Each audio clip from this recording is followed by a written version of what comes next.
Saudi আরব গঠনের বিস্ময়কর ইতিহাস।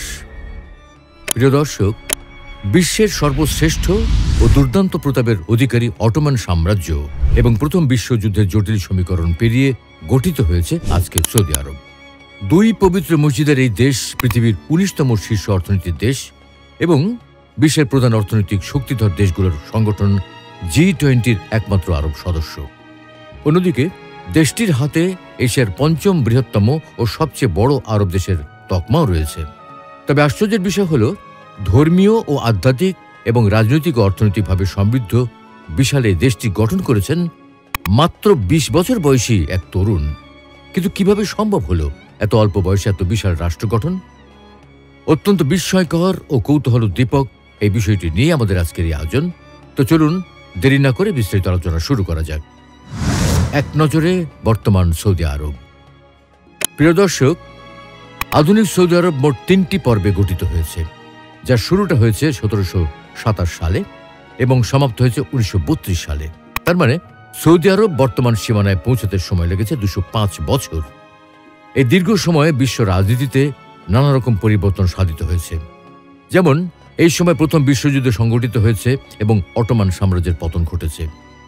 বৈশ্বিক রাজনীতির পট পরিবর্তনের পাশাপাশি আরব অঞ্চলেও নানা রকম রাজনৈতিক সমীকরণ ঘটেছে।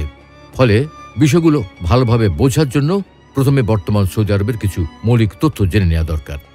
সৌদি আরব আরব উপদ্বীপের অধিকাংশ জায়গা জুড়ে বিস্তৃত। পশ্চিম এশিয়ায় অবস্থিত দেশটি এশিয়া মহাদেশের পঞ্চম বৃহত্তম দেশ। এর পশ্চিমে রয়েছে লোহিত সাগর, উত্তরে জর্ডান ও ইরাক, উত্তর পূর্বে কুয়েত, পূর্বে পারস্য উপসাগর, কাতার, বাহরাইন ও সংযুক্ত আরব আমিরাত, দক্ষিণ পূর্বে ওমান এবং দক্ষিণে ইয়েমেন অবস্থিত। দেশটির অধিকাংশ জায়গা শুষ্ক মরুভূমি এবং সবচেয়ে বড় মরুভূমি হল রাব আল খালি।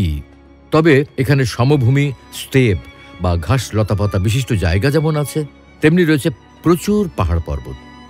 তুলনামূলক অনুর্বর ভূমির এই দেশটি নানা চড়াই উতরাই পাড়ি দিয়ে বর্তমান অবস্থায় উন্নীত হয়েছে। সৌদি আরবের সরকারি নাম আল মামলাকাতুল আরাবিয়াতুস সৌদিয়া বা কিংডম অফ সৌদি আরাবিয়া। মোট আয়তন ২১,৪৯,৬৯০ বর্গ কিলোমিটার। আর এর রাজধানী হল রিয়াদ। ২০২২ সালের আদমশুমারি অনুযায়ী জনসংখ্যা হল ৩,২১,৭৫,২২৪ জন, যার মধ্যে প্রায় ৮০% হল সুন্নি, ১৩% শিয়া, ৪.৪% খ্রিস্টান, ১.১% হিন্দু, ০.৩% বৌদ্ধ এবং ০.৭% হল অন্যান্য ধর্মাবলম্বী। ২০২৪-এর প্রাক্কলিত বার্ষিক জিডিপির পরিমাণ ২.৩৫৪ ট্রিলিয়ন মার্কিন ডলার এবং মাথাপিছু আয় ৩৩,০৪০ মার্কিন ডলার। ১৭২৭ সালে সৌদি পরিবারের মাধ্যমে শুরু হয় সৌদি আরব গঠন এবং ১৯৩২ সালের ২৩ সেপ্টেম্বর ৫টি আমিরাত বা রাজ্যকে একত্রিত করার মাধ্যমে গঠিত হয় আধুনিক সৌদি আরব। আমিরাত ৫টি হল মধ্যাঞ্চলীয় আমিরাত নজদ, উত্তরাঞ্চলীয় আমিরাত আরার, দক্ষিণাঞ্চলীয় আমিরাত আসির, পূর্বাঞ্চলীয় আমিরাত আহসা এবং পশ্চিমাঞ্চলীয় আমিরাত হেজাজ। ১৯৪৫ সালের ২৪ অক্টোবর দেশটি জাতিসংঘের সদস্যপদ লাভ করে। শাসন ক্ষমতা রাজতান্ত্রিক পদ্ধতিতে পরিচালিত হয় এবং আইনের ক্ষেত্রে ইসলামী শরিয়া অনুসরণ করা হয়। বর্তমান বাদশাহ সালমান বিন আব্দুল আজিজ এবং ক্রাউন প্রিন্স বা পরবর্তী বাদশাহ হলেন মোহাম্মদ বিন সালমান। প্রাচীনকালের অবস্থা। কিছু প্রত্নতাত্ত্বিক খননের ফলে প্রমাণ পাওয়া যায় প্রায় ৭৫,০০০ বছর আগে থেকে আরব উপদ্বীপে মানুষের বাসস্থান ছিল। উপদ্বীপের পূর্ব দিকে দিলমুন সভ্যতা, হেজাজের উত্তরের ঢামুড, কেন্দ্রীয় অঞ্চলের কিন্দাহ রাজ্য এবং আল মগার সভ্যতা অবস্থিত ছিল। উত্তর পশ্চিম সৌদি আরবের হেজাজ অঞ্চলে স্থানীয় কোরাইয়া বা মিদিয়ানি মৃৎপাত্র পাওয়া যায়। এ থেকে বোঝা যায় প্রাচীনকালে মানুষ এই উপদ্বীপ থেকে প্রতিবেশী জর্ডান এবং দক্ষিণ ইসরায়েল অঞ্চলে যেমন স্থানান্তরিত হয়েছে, তেমনি পার্শ্ববর্তী অঞ্চল থেকেও এখানে এসে মানুষ বসতি স্থাপন করেছে। কালের পরিক্রমায় ৫৭০ খ্রিস্টাব্দে এখানে আমাদের প্রিয় নবী মুহাম্মদ সাল্লাল্লাহু আলাইহি ওয়াসাল্লাম জন্মগ্রহণ করেন এবং তার নেতৃত্বে এই উপদ্বীপে একক রাষ্ট্র ব্যবস্থা প্রতিষ্ঠিত হয়। তার মৃত্যুর পর প্রথম ৪ খলিফার সময়কালে তা আরও সুসংহত হয় এবং ক্রমে এর সীমানা বাড়তে থাকে। রাশিদিন খলিফাদের পর ৬৬১ খ্রিস্টাব্দ থেকে অঞ্চলটি উমাইয়া রাজবংশ দ্বারা শাসিত হয় এবং প্রায় 1 শতাব্দী পর 750 সাল থেকে 1257 সাল পর্যন্ত আব্বাসীয়দের নিয়ন্ত্রণে ছিল। আব্বাসীয়দের পতনের পর আইয়ুবী, ফাতেমি বা মামলুকি বিভিন্ন গোত্র অঞ্চলটি শাসন করে। তবে রাসূল সাল্লাল্লাহু আলাইহি ওয়াসাল্লামের বংশীয় হাশিমি পরিবার স্বতন্ত্রভাবে মক্কা, মদিনা এবং হেজাজ শাসন করতেন, যাদেরকে শরীফু মক্কাহ বা মক্কার শরীফ বলা হতো। একাধিক ও বিচ্ছিন্ন গোষ্ঠী শাসনের পর 1299 সাল থেকে শুরু হয় অটোমান সাম্রাজ্যের যুগ, যা বিস্তৃত ছিল 1922 সাল পর্যন্ত। অটোমান যুগে 1517 সালে প্রথম সেলিমের আমলে মক্কা, মদিনা, লোহিত সাগর এবং পারস্য উপসাগরীয় অঞ্চল তাদের সাম্রাজ্যের অন্তর্ভুক্ত হয়। তবে তখনও মক্কার শরীফরা মক্কা, মদিনা এবং হেজাজ নিয়ন্ত্রণ করত। অটোমান যুগে 18 শতক থেকে আরব উপদ্বীপে শুরু হয় সৌদি আরবের উত্থান। প্রথম সৌদি রাজ্য। ইসলামের চতুর্থ খলিফা আলী রাদিয়াল্লাহু তাআলা আনহুর আমল থেকেই রাষ্ট্র ক্ষমতার কেন্দ্রীয় কার্যক্রম হেজাজের হাতছাড়া হয়ে যায়। ফলে তখন থেকেই এই অঞ্চলে কোনো সৈন্য ছিল না। দীর্ঘ সময় পর বর্তমান সৌদি রাজবংশের পূর্বপুরুষ মোহাম্মদ বিন সাউদ এর নেতৃত্বে আরবদের নবজাগরণ শুরু হয়। 1727 সালে তিনি রিয়াদের নিকটস্থ তিরিয়া নামক একটি কৃষি বসতির প্রধান ছিলেন অদম্য মরুযোদ্ধা। 1744 সালে তিনি আরবের বিখ্যাত ধর্মীয় নেতা মোহাম্মদ ইবনে আব্দুল ওয়াহাবের সঙ্গে ঐক্য গড়ে তোলেন এবং পুত্র আব্দুল আজিজের সাথে মোহাম্মদ বিন ওয়াহাবের মেয়ের বিয়ে দেন। এভাবে সৌদি পরিবার এবং ওয়াহাব পরিবারের ঐক্য যাত্রা শুরু হয়। এই ঐক্যের উদ্দেশ্য ছিল সামাজিক ও ধর্মীয় সংস্কার এবং এর ভিত্তিতে আরব উপদ্বীপের রাজ্যগুলোকে ঐক্যবদ্ধ করা। এরই ফলশ্রুতিতে শিরক ও বিদআত মুক্ত বিশুদ্ধ ইসলাম প্রতিষ্ঠার প্রতিশ্রুতি নিয়ে দিরিয়া আমিরাত স্বতন্ত্র একটি ছোট্ট রাজ্য হিসেবে গড়ে ওঠে, আর সেটাই প্রথম সৌদি রাজ্য, যা অটোমান সাম্রাজ্য বা উসমানী খেলাফত থেকে আলাদা হয়ে গঠিত হয়েছে। 1765 সালে মোহাম্মদ বিন সাউদের মৃত্যু হলে তার ছেলে আব্দুল আজিজ তিরিয়ায় ক্ষমতাসীন হন। 1802 সালে আব্দুল আজিজ প্রায় 10,000 সেনা নিয়ে শিয়াদের নিকট পবিত্র শহর কারবালায় হামলা করেন। আলী রাদিয়াল্লাহু তাআলা আনহু ও হুসাইন রাদিয়াল্লাহু তাআলা আনহুর মাজার ভেঙে ফেলেন এবং অটোমানদের কাছ থেকে ইরাক দখল করে নেন। পরবর্তী আঘাতটি সইতে হয় সৌদি বংশকে। 1803 সালে একজন আততায়ী আব্দুল আজিজকে আসরের নামাজরত অবস্থায় তাকে হত্যা করে। হাতে নাতে প্রমাণ না থাকলেও ধরে নেওয়া যায় কারবালা আক্রমণের প্রতিশোধ হিসেবে কোনো এক শিয়া এই ঘটনা ঘটিয়েছে। এরপর ক্ষমতা বসেন তার পুত্র সৌদ বিন আব্দুল আজিজ 1748 থেকে 1814। 1814 সালে তার মৃত্যুর পর পুত্র আবদুল্লাহ ক্ষমতায় বসেন। তাকে অটোমান ও মিশরীয়দের মিলিত ও অব্যাহত আক্রমণ মোকাবেলা করতে হয়, কারণ তখন অটোমান সম্রাট মোস্তাফা চতুর্থ তার ভাইসরয় মোহাম্মদ আলী পাশাকে মিশর এলাকা পুনরুদ্ধার করতে নির্দেশ দেন। আলী তার পুত্র তুসুন পাশা এবং ইব্রাহিম পাশাকে প্রেরণ করেন। 1818 সালে ইব্রাহিম পাশার হামলায় দিরিয়া আমিরাতের পতন হয়। শাসন ক্ষমতা অটোমানদের হাতে ফিরে যায়। মিশরীয়রা সৌদ বংশের অনেক সদস্যকে গ্রেপ্তার করে। অটোমানরা আবদুল্লাহকে গ্রেপ্তার করে এবং কনস্টান্টিনোপলে প্রকাশ্যে তার শিরচ্ছেদ করা হয়। এইভাবে সমাপ্ত হয় প্রথম সৌদি রাষ্ট্রের অভিযান। অবশ্য এই সময়ের মধ্যে সৌদি রাষ্ট্রের কাঠামো শক্তিশালী করতে গুরুত্বপূর্ণ ভূমিকা রাখেন মোহাম্মদ বিন আব্দুল ওয়াহাব ও তার বংশধররা। সৌদি পরিবার নিজেদের নতুন ও বিশেষ একটি পরিচয় অন্যদের চেয়ে আলাদা করে তোলে। তারা নিজেদের বলতেন মুওয়াহিদুন বা আহলুত তাওহীদ। পরবর্তী সময়ে যা ওয়াহাবি আন্দোলন বলে পরিচিত হয়। তখন ধর্মীয় শুদ্ধি অভিযান হিসেবে সাহাবীদের কবরের উপর গড়ে ওঠা স্থাপনা ভেঙে ফেলা হয়। এমনকি মহানবী সাল্লাল্লাহু আলাইহি ওয়াসাল্লামের পবিত্র কবরের উপর স্থাপিত মিম্বরগুলো ভেঙে ফেলা হয়। তবে এইসব কর্মকাণ্ডে তৎকালীন অটোমান সম্রাট ভীষণ রুষ্ট হন। দ্বিতীয় সৌদি রাজ্য। প্রথম সৌদি রাজ্যের পতন হলে নিহত আবদুল্লাহর তুর্কি বিন আবদুল্লাহ নামের এক ছেলে মরু অঞ্চলে পালিয়ে যান এবং বনু তামিম গোত্রে আশ্রয় নেন।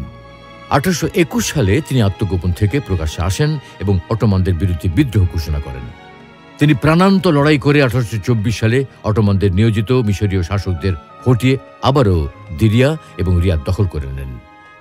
রিয়াদকে রাজধানী করে নজদ আমিরাত নামে ইতিহাসের দ্বিতীয় সৌদি রাজ্য গঠন করেন। এই নজদ আমিরাতের প্রধানকে ইমাম বলা হতো এবং ওয়াহাবি মতাবলম্বীরাই ধর্মীয় বিষয়ে কর্তৃত্বশীল ছিল। তবে সেটিও বেশিদিন প্রতিষ্ঠিত ছিল না। এই পর্বে ভৌগোলিক বিস্তার আর প্রথম পর্বের মতো হয়নি। ধর্মীয় সংস্কারের বিষয়টিও ঝিমে পড়েছিল। এই সময় সৌদি পরিবারের ভাতৃঘাতী ও উপদলীয় সংঘাত শুরু হয়। বেশিরভাগ সময়ই শান্তিপূর্ণভাবে ক্ষমতার হস্তান্তর হয়নি। 1834 সালে তুর্কি বিন আবদুল্লাহকে তার এক জ্ঞাতি ভাই মুশারি বিন আব্দুর রহমান বিদ্রোহ করে হত্যা করেন। মুশারি কিছুদিন ক্ষমতা থাকলেও পরে তাকে হত্যা করা হয় এবং তুর্কির ছেলে ফয়সাল নজদ আমিরাতের ইমাম নিযুক্ত হন। কিন্তু 1891 সালে মুলাইদার যুদ্ধে অটোম্যানদের অনুগত রশিদি বাহিনীর হাতে দ্বিতীয় সৌদি আমিরাতের পতন ঘটে। ক্ষমতা চলে যায় অটোম্যান শাসক মোহাম্মদ বিন রশিদের হাতে। ফলে সৌদি পরিবারের শেষ উত্তরসূরি আব্দুর রহমান বিন ফয়সাল সহচরদের নিয়ে পালিয়ে যান। পুত্র আব্দুল আজিজকে সাথে করে রাবাল খালি মরুভূমি পাড়ি দিয়ে দক্ষিণ পূর্বের মুররা নামক বেদুইন গোত্রে আশ্রয় গ্রহণ করেন। তৃতীয় সৌদি রাজ্য। এ পর্যায়ে আব্দুর রহমান বাহরাইনের রাজপরিবারের কাছে আশ্রয় নেন। তারপর 1893 সালে কুয়েতের আল সাবাহ রাজপরিবারে আশ্রয় পান। কুয়েতি রাজপরিবারের সহায়তায় নজদে একের পর এক হামলা চালাতে থাকেন, কিন্তু এইসব হামলায় তেমন বড় কোনো সাফল্য পাননি। ফলে 1901 সালে শরীফের যুদ্ধে পরাজয়ের পর আব্দুর রহমান তার হারানো রাজ্য পুনরুদ্ধারের সব উদ্যম হারিয়ে ফেলেন। কিন্তু তার ছেলে আব্দুল আজিজ আবারও আশার আলো দেখেন। তিনি রিয়াদে সৌদি পরিবারের শাসন পুনঃপ্রতিষ্ঠার প্রতিজ্ঞা করেন। এদিকে 1899 সালে কুয়েতের আমির মোবারক আল সাবাহ ব্রিটেনের সাথে প্রতিরক্ষা চুক্তি করেন। অটোমান প্রভাব মোকাবেলা করতেই এই চুক্তি করে কুয়েত। ফলে সৌদি পরিবারের লড়াইটিও যেহেতু অটোমানদের বিরুদ্ধে ছিল, তাই আব্দুল আজিজ কুয়েতের নিকট অটোমান নিয়ন্ত্রিত রিয়াদ আক্রমণের জন্য সাহায্য চান। কুয়েত তখন সানন্দে ঘোড়া ও অস্ত্র সরবরাহ করে, যা দিয়ে তিনি 1902 সালের 13 জানুয়ারি রিয়াদের মাসমাক দুর্গ আক্রমণ করেন এবং যুদ্ধে জয়লাভ করেন। জয়লাভের পর তিনি রিয়াদ আমিরাত প্রতিষ্ঠার মাধ্যমে তৃতীয় সৌদি রাজ্যের সূচনা করেন। এরপর নজদের বিভিন্ন অঞ্চল থেকে একে একে রশিদিদের হটিয়ে বিভিন্ন শহর রিয়াদ আমিরাতের সঙ্গে সংযুক্ত করতে থাকেন। 1907 সালের মধ্যে নজদের বিরাট এলাকা দখলে নিয়ে আসেন। 1913 সালে গুরুত্বপূর্ণ মরুদ্যান আহসা ও কাতিফ দখল করে নেন। পরের বছর 1914 সালে প্রথম বিশ্বযুদ্ধ শুরু হয়। ব্রিটেন, ফ্রান্স, রাশিয়ার মিত্রশক্তি জার্মানি অটোম্যানদের বিরুদ্ধে যুদ্ধে লিপ্ত হয়।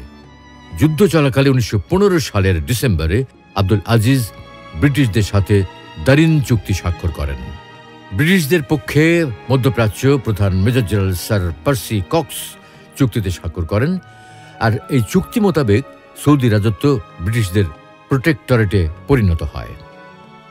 প্রথম বিশ্বযুদ্ধে অটোম্যানদের দুর্বল অবস্থা এবং সৌদি পরিবারের সাথে ব্রিটিশদের সখ্যতা দেখে অটোম্যান সমর্থিত তৎকালীন মক্কার শরীফ হুসাইন বিন আলী চিন্তিত হয়ে পড়েন। তিনি মিশরের ব্রিটিশ রাষ্ট্রদূত স্যার হেনরি ম্যাকমাহানের সাথে যোগাযোগ শুরু করেন এবং অটোমান সাম্রাজ্য বা উসমানী খিলাফতের অন্তর্ভুক্ত বিশাল আরব ভূখণ্ডের রাজনৈতিক ভবিষ্যৎ নিয়ে মতবিনিময় করেন। একসময় ব্রিটেন ও ফ্রান্সের মদদে এবং ব্রিটিশ সামরিক অফিসার টি.ই. লরেন্সের প্রত্যক্ষ পরিচালনায় মিডল ইস্টার্ন ফ্রন্টে অটোমানদের বিরুদ্ধে যুদ্ধ শুরু করেন।